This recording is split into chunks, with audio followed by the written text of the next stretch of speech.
In a world that is increasingly chaotic, everybody wants peace, happiness, and good health. How you can compound your wealth, how you can grow your wealth in a very simple manner. He is on a spiritual path and he's very good at explaining to you how to make wealth in an easy manner. Why you left a successful IT consulting job and decided to start with your friend's wealth advisory company. When we were working in the IT industry, we saw that people are there very busy in their lives, or they don't have enough knowledge. They were not able to manage their personal finances properly.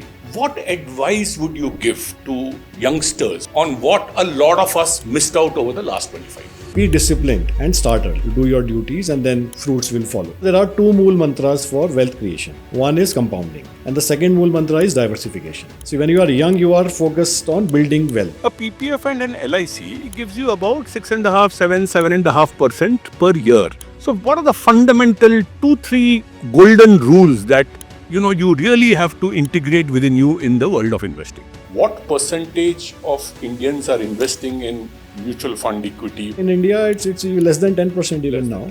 Talk about a developed country like a US, so around 40% plus people have invested.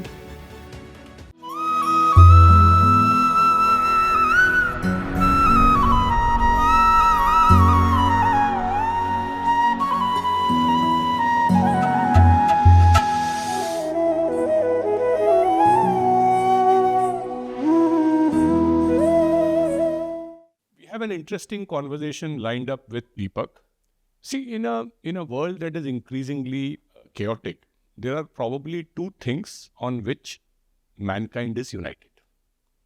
The first is everybody wants peace, happiness, and good health. You agree with that? Absolutely. The second aspect is everybody wants to improve his quality of life, be wealthy, be prosperous, probably have to internalize the teachings of the Gita. The second part is probably easier because we are suddenly seeing a spurt in the number of billionaires and millionaires across the world. Deepak is going to narrate to us the secret, how you can grow your wealth in a very simple manner. So let me introduce Deepak to you. Deepak is from IIT Roorkee and IIM Bangalore. He worked for 15 years as an IT consultant, and then he decided, along with his friends, Shailendra and Shrikant, to start a company called Fin A to Z, which is a wealth management advisory company. There are many wealth management companies out there, but what I like about Deepak is one of the few people I have interacted with who has traveled the path of both the aspirational points that I talked earlier. He is on a spiritual path and he is probably a role model of Sthita Prajna and equanimity, and he is very good at explaining to you the secrets of how to make wealth in an easy manner.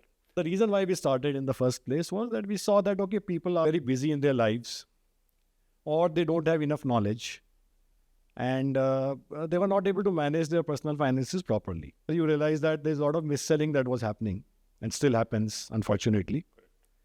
So ethical advisory, good quality advisory is rare to find. Yeah. You've been running this now for 10 years. You must have interacted with different age groups. The first thing that strikes me is, if you look at roughly 25 years, you graduated around 98, 99.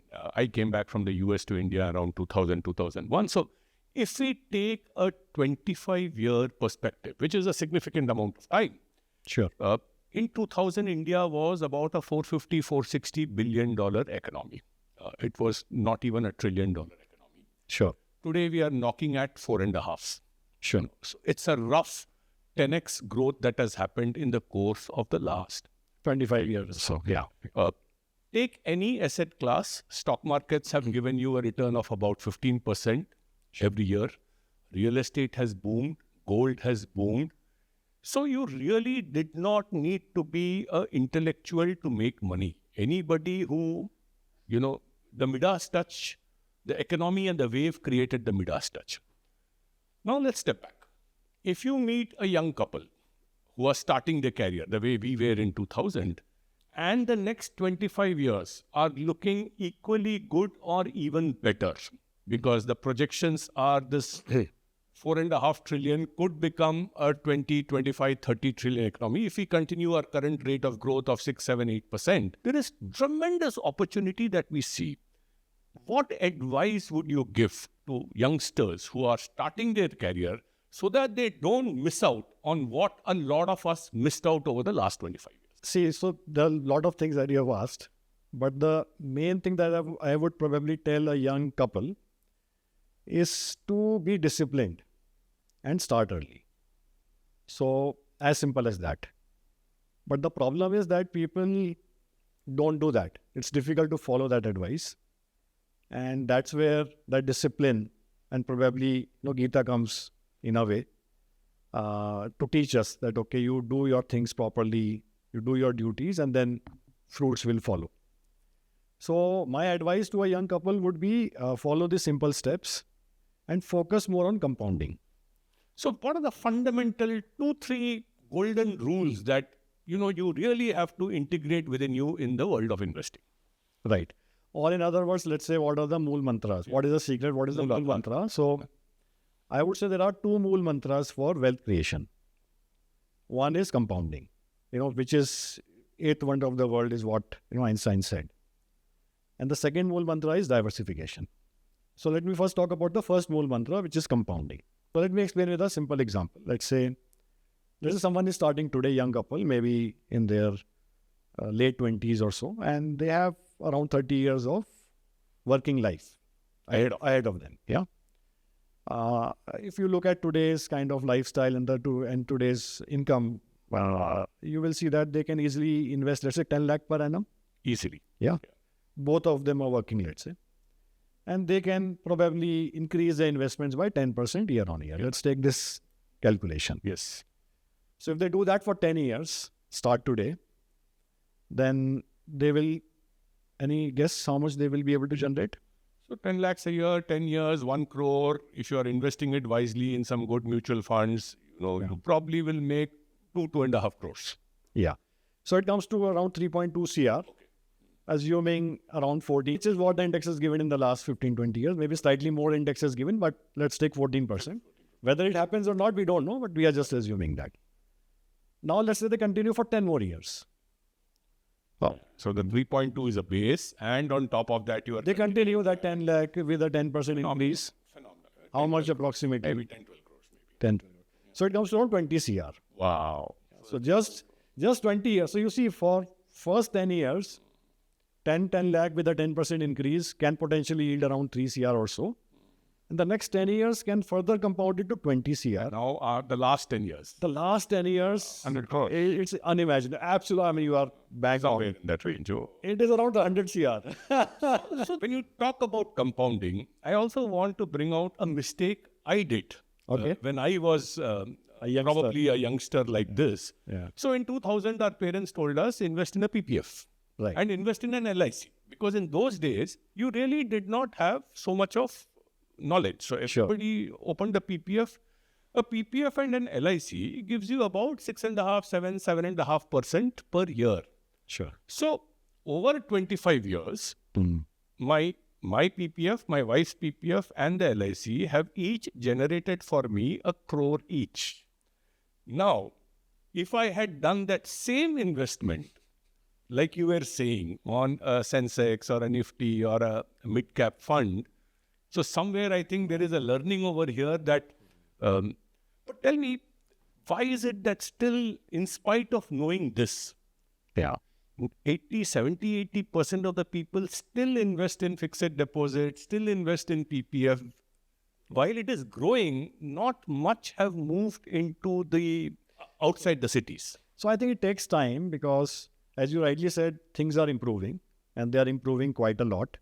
You see the kind of people who are investing into mutual funds or index funds has drastically increased in our own experience of last 10, 12 years. When we started this practice, people were a bit skeptical about equities. So they thought equity is very risky. Okay, allocate some small amount, 5-10% of their assets. And they were very comfortable with real estate and FDs kind of instruments. So PPF and all, I'm just clubbing it as FD. But now things are changing. People want to invest. And there is a lot of information that is available because of the digital age. The other factor is the regulation itself. So you see how we have progressed as a country. You have 1900s where Harshad Mehta scam happened. Then, Ketan Parikh came. And then, there were in between, some or the other brokerage house had siphoned off some money, hard-earned money. So it's a hard-earned money. In fact, we have to remember that. India versus a developed country, what percentage of Indians are investing in mutual fund equity versus post office MIS, FD, PPF? What is that ratio in India? Yeah. So, see, if you talk about a developed country like a US, that percentage is very high. 50% above. So around 40% plus people have invested in financial assets. So if you take a household saving on an average, more than 40%. What I hear in India, it's less than 10% even now. Right, it was less than 5% and now it is slightly improving.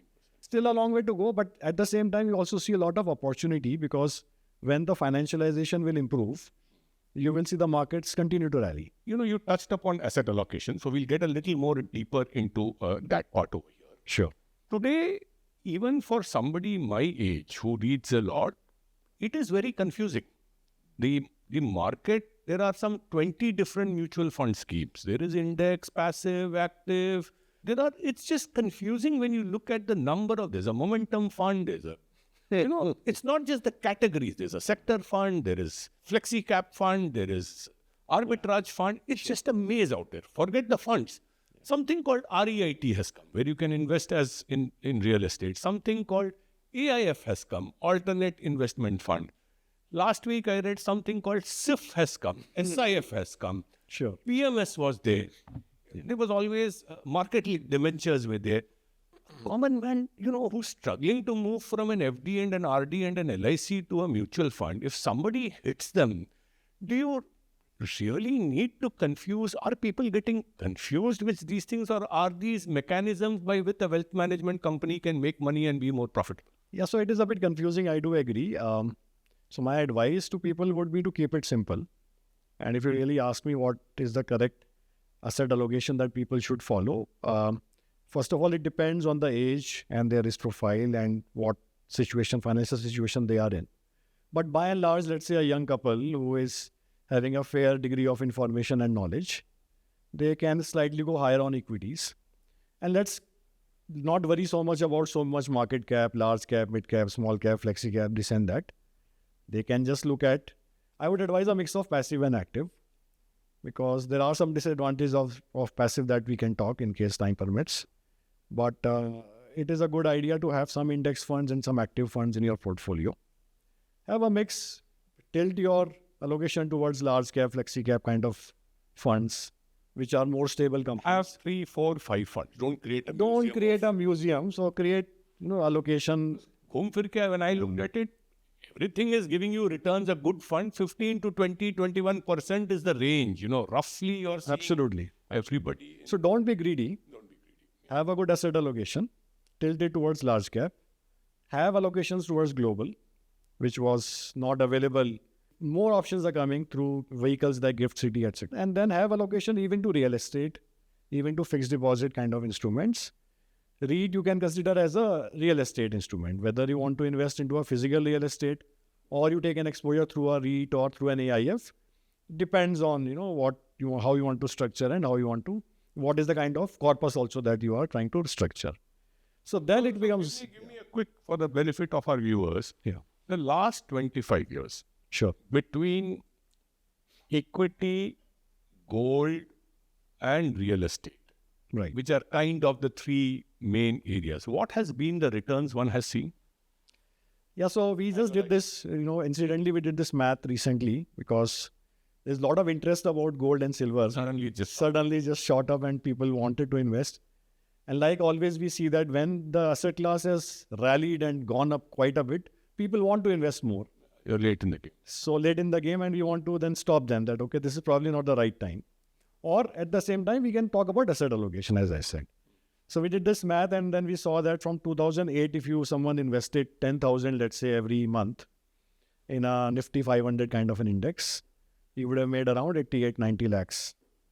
Gold gave around 82 lakhs, which is not behind. So give me percentages. So index equity has given you about 15 to 18%. 15 to 18. Gold has given around 14, 13, 14. 15. If not for the hike, it would have probably been less. In the last 1 year, what we saw, it just shot up. Maybe it would have been lesser, but even if you take that hike, But real estate, much lesser. real estate is much lesser. And see, real estate is very difficult to quantify because it depends on the local pocket. Suddenly you have bought, Are we saying 7, 8, 9% real estate, roughly? in general, around 8%. Half of what you're saying. Around. And it is illiquid. Mutual fund, you can sell tomorrow, get your money in 48 hours. Absolutely. Real estate is a pain if you want to sell it. And Yeah. so from that perspective, expectations have changed. Our parents were very happy with the 5, 6, 7% from the fixed deposit. Yeah. Today, I have had youngsters call me and say, sir, I lost 15 lakhs in F&O overnight. And he still wants to borrow money and go back and recover that money from F&O. He still hasn't learned his lesson. Mr. Buffet has been in the news recently. Yeah. He's going to retire. He's 95 or 96 years old. Across his lifetime, he has consistently made 20, 21. Is that right? 20, 21, 20. Around 20%. Around 20% is what he has made. CAGR. Which is phenomenal in the US market. But I'm saying that is a benchmark. Let's say Mr. Buffet 20, 21% is a role mark. Yeah. And you have 6, 7% of PPF, FD, RD. A 14, 15% from the index mutual fund is brilliant. But people don't seem to be happy. You are trying to go for F&O. You're trying to do leverage. You're taking a loan and putting money. What would you tell the youngsters? Saying, how do you create a sense of, moderation or contentment? Now, go back to your teachings of the Gita, and what advice can you give people? Absolutely. I think you have answered it right. It is, we have to go back to the teachings of Gita, which the primary teaching is, karm karo, phal ki chinta mat karo. So if I just take that analogy to this world of investments, you do the right things, you invest, you have a proper diversified portfolio, you track it on a regular basis, you take out the underperforming assets and bring back or reinvest that into good performing assets. You do rebalancing on a timely manner. All these things, if you continue to do over a period of time, the fruits are definitely going to come. There is Patience. And patience. So it is not like ki khareed ke chhod diya. You have to work, you have to do your karma. And then the results are going to follow. Let me come up with another important point. And I think a lot of people struggle here when you have to invest in the equities or the stock market. There is this often quoted statement that, time in the market is more important than timing the market. Yes, if you are spending 15, 20, 25 years, it makes sense. But Sure. the goals are different.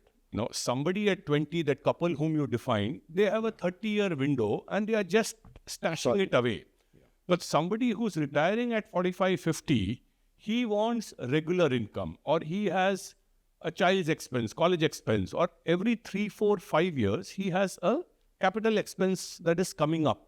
From a 25-year horizon, eyes closed, go invest in the stock market.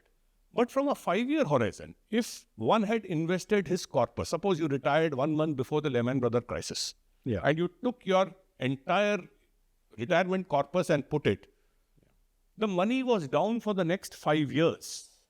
So, should you really try to time the market? Can you time the market? Or do you just say that, the only way to go is keep putting money at regular intervals? I would say asset allocation is what is the answer to this puzzle. It is very difficult to time the market, though you can optimize that to a bit extent. Because I'll give you an example. In fact, I'll give you a practical live example. During the COVID crash, our market suddenly went down by almost 30-35%. In a month's time. In a month's time. Less than a month's time, actually. And there were few customers who had cash. They had a good knowledge also. It was not like, they were thinking that it will go down or my money will go away. That was not the case. I'm not talking about those cases. Because what happens, the scenario was like that. You don't know whether you will live tomorrow. Now that money in the bank probably was a good money that you have, which can be useful for you, for your own health or for your relatives' health. Whereas if you had invested in an equity, you don't know what is going to happen tomorrow. So it is very difficult. In fact, one of my customers asked me, hey Deepak, shall we invest? I said, hold on, you just keep your money with you. And then it so happened that the market suddenly, started rising from the next day itself. And then he called me after 4 months. Yeah, you told me not to invest, but you gave me the right advice. Maybe I lost money, but that advice was right. So that's how it happens. It is not easy to time for various reasons. During those kind of extraordinary events, it may not be easy for anyone to put money. So I think it is important to keep on investing regularly. Use those opportunities if you can as a tactical bit. If you can. Skim away your profits. If you're sitting on 30, 40, 50% profit, you keep regularly skimming away the... So if you, so one is a regular rebalancing. So let's say, I'll give you a very simple model. Let's say you have 70% in equity and 30% in debt. I'm not talking about real estate, global and all that. And let's say I want to maintain that and I want to just live peacefully. So you put 70 rupees in equity, you put 30 rupees in debt. Market suddenly rises 30% in a year, very much possible. So that 70 becomes 85. And that debt portion, obviously, you again rebalance it. And you rebalance it back to 70-30. It will again, so automatically profit gets split. Yeah. Tomorrow it goes down. You are not putting fresh money. Let's say COVID crash happened. That 70 would have become 50. Again, you rebalance. So you're buying at a low and selling at a high automatically. Let me ask another simple question. You may not like this question. Today, you have all the tools for direct investment. Okay, there are enough online platforms, portals. There are, you can get educated and do it. But we are seeing wealth management companies like yours are growing at a very, very rapid pace. And I believe I was reading a report which said one of the fastest growing sectors in the Indian industry is advisory and wealth management firms. What is it that makes people, is it that people don't have the time to read, or is it that people want a trusted advisor to take care of everything, give you your documentation for tax returns? Nobody has the time to sit and read this. So what makes a good advisory firm, and you've grown in the last 10 years, your business has grown. What is making people come to you? See, I'll give a very different analogy here. See, every Arjuna needs a wise Sarthi like Krishna to navigate. You need a chariot. The field of the battlefield. So you have DIY investors, they are very knowledgeable. Probably they are the Arjuna of investing. But they need that sounding board. An advisor, a sounding board, somebody to sound to. And you see, the cost of advisory is also coming down. Actually, the challenge that I would say is not whether, Arjuna needs a Krishna. That is given. He needs. The problem is that how many Krishnas are available in today's world? Krishna. And how do we create more Krishnas so that they can help those Arjunas in achieving their financial goals? And I was also interacting with people, very respected companies are trying to push products which are not right. For example, leverage. Why would somebody recommend leverage? It is risky to do leverage. So you're right. I think if you find a good company that you're comfortable with and people like you bring that value, which is of importance. Sure. Let's move to another topic which hit me recently. See, I have had a medical insurance since 2009-10 because once I turned 40, I was not sure how long the corporate world would continue. So I said at a younger age, let me take a medical insurance for a family. And every year I kept paying my premiums. The premiums kept going up every year. Those days, the GST was also very high. Karte, for a 10 lakh or a 15 lakh premium health insurance for a family of 4, I was paying very almost 35,000. Sure. During the 15 years, I would have paid cumulatively close to 5 lakhs. That is the amount I would have paid. Yeah. Fortunately, we had 1 or 2 incidents where a hospitalization for a day or 2 or 3, the total expense comes to 75,000-80,000. Even if you have a bypass surgery in the top hospital, you are spending 5-6 lakhs for a bypass surgery. But This money which I gave the health insurance over 15 years, if I had put it in one of the funds you recommended, or if I had put it in the index fund, I would have probably made 10 lakhs or 15 lakhs. Yeah. So my question is, when you take any insurance for that matter, I am told from the first premium, 30% or 40% goes to the sales guy, and the commissions are even on an annuity. An income, when you take an annuity, you make 6.5%, but the broker probably makes the same amount of money that you are making as an interest. So I'll break it into two parts, life insurance and health insurance. First, let me cover life insurance. That's easy because life insurance, I think by and large, people now understand that term insurance is the way to. And there is no point in mixing life insurance with investment. Which one doesn't work? More or less, it doesn't work. But still, I'll tell you one scenario where it still probably is important, where there are people we have seen who don't get life insurance or term insurance because of certain health conditions. So for them, probably, so they can get ULIPs. Sometimes they can even get guaranteed plans. So for that category of investors, maybe that makes sense, but by and large, it doesn't make sense. Now coming to health insurance, okay, I understand your calculations, but I have a slightly different view. It is not so easy math. Because what happens is, first of all, if you put it into an index fund and suddenly there is a COVID that happened and suddenly it crashes and you need money that time, so you will be in a tremendous stress. So that is one reason. Second reason is there could be repetition of admissions. There are conditions where there are some cases. So if you have an insurance of 10 lakh and you spend those 10 lakhs into a treatment, and then again you need 10 lakh again in the same year, again you need 10 lakh again in the same year, the insurance will probably cover. Unlike a US, our insurance costs are still relatively low compared Relatively to low. When it comes to term life, since you said people understand term life, I think term life is useful. Specifically, if you have taken a home loan, I used to always do that. I used to take a term life insurance equal. So if you're buying a house and you have taken a 1 crore loan, take a term life for 1 crore so that if something happens to you, the family is not in trouble. So that's a sensible way of doing it. Let's move to another interesting thing, new trends. We didn't touch upon it. You said you'll come back to things like Gift City, SIF, AIF. We're not going to go into details of it, but tell me, is this meant for a common layman like us, or is it meant for corporates and HNIs? Can a salaried person, does it make sense for them? So let me talk about SIF. What is SIF? But essentially what SEBI is saying is that there is a fund that is available now which can short the market. So in India, it is kind of unheard of that you can make money by shorting when the market is going down or when the stock is going down. Okay, futures and options are available for some, category of investors, sophisticated investors, they can do it. But by and large, for a retail investor, it was not available. You cannot invest your money and make money by shorting.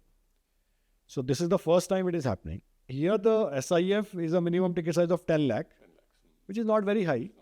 So it's something worth people should explore. No, so but I'll tell you the trend. So the thing is, the market is going to deepen. See, once you allow, so right now, if you look at the retail investor, he's, let's say, putting money, he understood now, and he's putting money into, let's say, a mutual fund or an ETF, which is long only. So the more money comes, the market goes up more. So there is a force that is driving the market up. You also need to counterbalance it. Otherwise, the market will not deepen. The valuation will suddenly shoot up, right? And then you will have an imbalance and then it will break at some point of time. So my sense is, or my reading is, that the regulator has done this to deepen the market. Good, Deepak. We've had very interesting conversation. So let me quickly summarize some of the things that you talked about. We talked about the benefits of compounding and long-term investing, and choose the right vehicle where you can make 14-15%, which tends to be more on the equity side versus the traditional PPF fixed deposit options.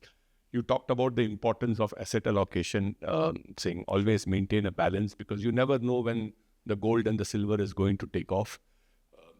And you also talked about the importance of how one should be moderate and tempered with expectations. 12, 13, 14, 15 is brilliant, given that even Mr. Buffet makes 20-21%. So greed can actually be a danger. Let's move to a last round where I have some rapid fire questions, which in a way is a summary of what we have discussed, but this kind of covers this. So, mutual fund versus direct equity. Mutual fund. No direct equity.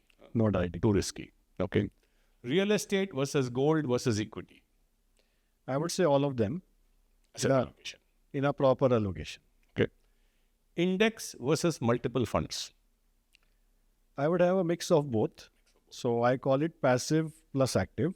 So I'll just give a very quick disadvantage of passive fund. Passive funds looks low risk and not low risk, but low cost. So people are attracted towards it. But what happens is when the market goes down, passive funds are not allowed to have a cash call. Oh. And we have seen it. It goes much faster. It goes down much faster, and then, the probability that one can make mistakes also increase. So, but at the same time, passive fund is advantageous because you are not dependent on a fund manager. Tomorrow, fund manager. So if you're looking at 20, 25 years, maybe passive fund. If you're looking at something for a So I have a mix of that. mix of both. SBI, HDFC, ICICI, Parak Parik, the big names, versus the newbies, Nippon, Jio, BlackRock, Zerodha, Old Bridge, Grow. Where should I put my money? Yeah, so I'm not comfortable to talk about product company. Okay. But I would just give a small piece of advice. Whenever you are selecting a fund, you look at the fund manager performance. Buy and forget versus track your investments regularly. I would say track your investment regularly is important, but the frequency is not supposed to be a daily or a weekly or a monthly. This, you know my answer, but let me still ask you. Use your money versus leverage versus F&O. Use your money, no doubt about it. Okay. Yeah. Regular SIP versus wait patiently for the big crash. As I said, waiting patiently for the big crash doesn't work out. We didn't talk about this. Bitcoin versus gold versus silver. Yeah, so Bitcoin has been booming, last 15 years. So Bitcoin I don't understand honestly. So, I don't recommend something that I don't understand. But between gold and silver, gold is better. So Anand, I think you're asking a lot of questions to me, and I know you for quite some time, and I know that you have yourself been a very good financial planner plus an investor. What do you think? What are your 3 golden rules of investments? So, I think it's been a journey I've learned the long way. If I went back to being 25, 30, I probably would have done a lot better, which is the education I'm trying to inculcate in my children at this point in time. But one thing which my brother told me many years back, and I think which you also talked about just now, don't invest in something which you don't understand. You just now said, I don't understand Bitcoin, so I don't invest in that. Fantastic. I have followed that approach. If I don't understand something, I don't invest in that. Yeah. The second thing that I've done is I've always ensured that there is 20 to 25% of money available in liquid or easy to deploy manner. When I say liquid, it's liquid, fixed deposit, something which is not blocked and stuck. A PPF is blocked. A RBI bond is blocked. Whereas you need some, when you look back, every 8 to 10 years, something drastic happened. Some black swan event can happen. The dot-com bust happened. Sure. Around the end of the century. Before that, the Harshad Mehta scam happened, early 90s. Then 2007, 8, Lehman Brothers happened. Yeah. Then it took 6 years for it to come back. 2014, 2020, COVID happened. Sure. So I personally feel between 2025 and 30, with all that we hear, the rumblings that we hear. Yeah. So at that point in time, I want to be ready with a significant corpus so that if the market tanks 25 to 30%, I can within a week deploy that funds very quickly. The third thing that I do is, every time I see on Economic Times, this stock is going to go up, 2 days later, that stock goes down. So I don't believe, a lot of things that you see out there on WhatsApp, on the different portals, frankly speaking, 8 out of 10 recommendations that you see in the public world, I feel are people trying to push something. So when somebody tries to aggressively sell something, people try to sell very aggressively. Some financial services company try to sell structured products if somebody is trying to sell me something very aggressively, You are cautious. word of caution in terms of where we are. And Makes sense. I do my own research, whatever little bit of reading to figure out that it's my hard-earned money and how do I plan for that. I just have one more suggestion since I've given this suggestion to some people and nobody seems to have listened to it. We missed out. Our children should not miss out. If anybody out there has children who are turning 18 or 20, I think it is a wonderful gift to give them, to invest a corpus, whatever you can afford, 5 lakhs, 10 lakhs, 15 lakhs, 20 lakhs, the larger the corpus, better. And every year, like a PPF, like a SIP, if you can add on to that 1 lakh or 2 lakh, then by the time your child is 40, 45, after 20, 25 years, they will thank you for the gift that you have given them. And the numbers that you talked about, Can be 30, achieved. 40, 50 crores, whatever you talked about, that's a phenomenal gift. Nobody has created a product. A public provident fund has existed for the last, 30, 40 years. Yeah. But no financial services company, no bank has created a equivalent of a public provident fund in the equity space. I don't know why, but if somebody picks up this idea, I think it will be Something like an e-good luck. something like that. Give it a name instead of public provident fund, call it a personal provident fund or whatever. Yeah. So thank you, Deepak. Thank you so much for your time. It's been a pleasure interacting. Back to Basics is a channel where we interact with people like Deepak, simple, straightforward, hardworking, passionate people who bring a lot of knowledge to us and we can benefit from them. So please subscribe to this channel and we look forward to sharing similar episodes with you in the coming months. Thank you so much. Thank you, Anand.